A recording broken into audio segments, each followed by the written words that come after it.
આપણે તુરિયાનું શાક બનાવશું. મેં 250 તુરિયા લીધા છે. આપણે છાલ ઉતારી અને એને કટ કરી છાલ ઉતારી લઈએ. આપણે આ રીતે છાલ ઉતારી નાખવાની. એને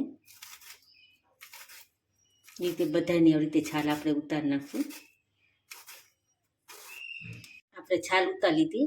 હવે આપણે એના કટકા કરી નાખશું. આપણે બહુ મોટાઈ નહીં કરવાના, બહુ નાના નહીં કરવાના, આવડી સાઈઝના રાખવાના.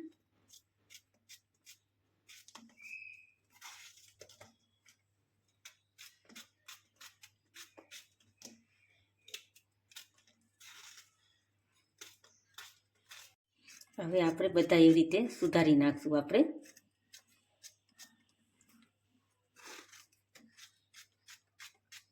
આપણે બધા સુધારી નાખ્યા. હવે આપણે એને સારી રીતે ધોઈ નાખી 2 પાણીએ. આપણે પેન ગરમ કરવા મૂકી દીધું. આપણે 4 પાવડા તેલ મૂકશું. આપણે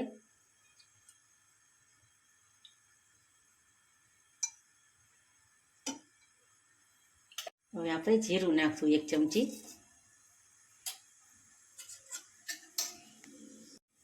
અડધી ચમચી હિંગ નાખશું અને 1 ટમેટું મેં સુધાર્યું છે એ નાખશું. આપણે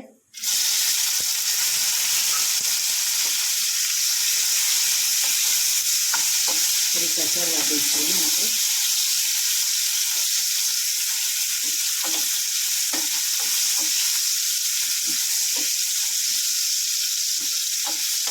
ટમેટા થોડા ગળી જાય ને ત્યાં સુધી આપણે હલાવશું.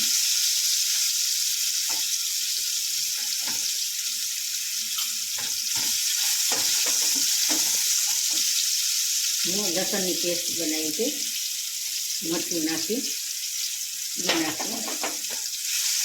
થોડી હળદર નાખશું 1 ચમચી. 2 ચમચી ધાણા જીરું નાખશું અને સ્વાદ મુજબ મીઠું નાખશું. આપણે સારી રીતે હલાવી દઈશું. આપણે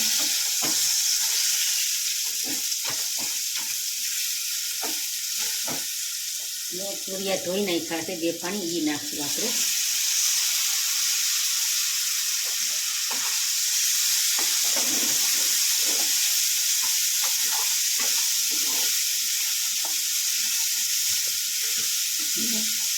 પાણી નાખવાનું જ નથી. આપણે એને તેલમાં ચડવા દેવાના છે.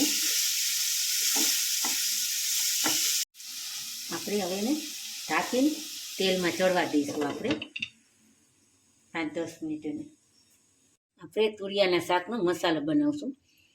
1 વાટકી મેં ગાંઠિયા લીધા છે અને ચવાણું લીધું છે નાની વાટકી અને 1 ચમચી સિંગદાણા લીધા કાચા. આપણે એને ભરી નાખશું. હવે આપણે તુરિયાનો મસાલો તૈયાર છે. આવું ઝીણું દરવાનું છે. હવે આપણે શાક ચેક કરી લઈએ.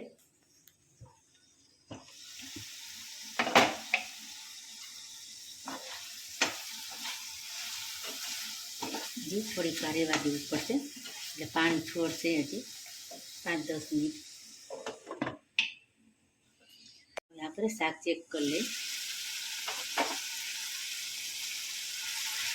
તેલ છૂટું પડી ગયું. એમાં આપણે અડધાથી ઓછું પાણી 2 ચમચી પાણી છે મેં નાખ્યું છે. એટલે આપણે રસો ઘટ કરવાનો છે. એમાં આપણે મસાલો નાખવાનો છે. આપણે જે મસાલો બનાવ્યો હતો ને એ નાખશું.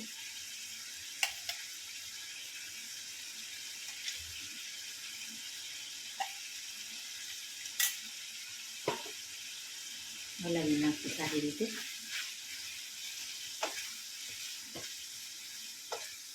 અને પાછું એને 5 મિનિટ ઢાંકીને મૂકી રાખશું.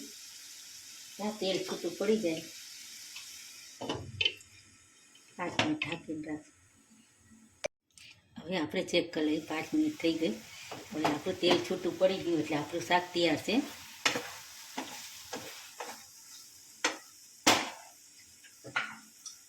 એમાં કોથમરી નાખશું આપણે.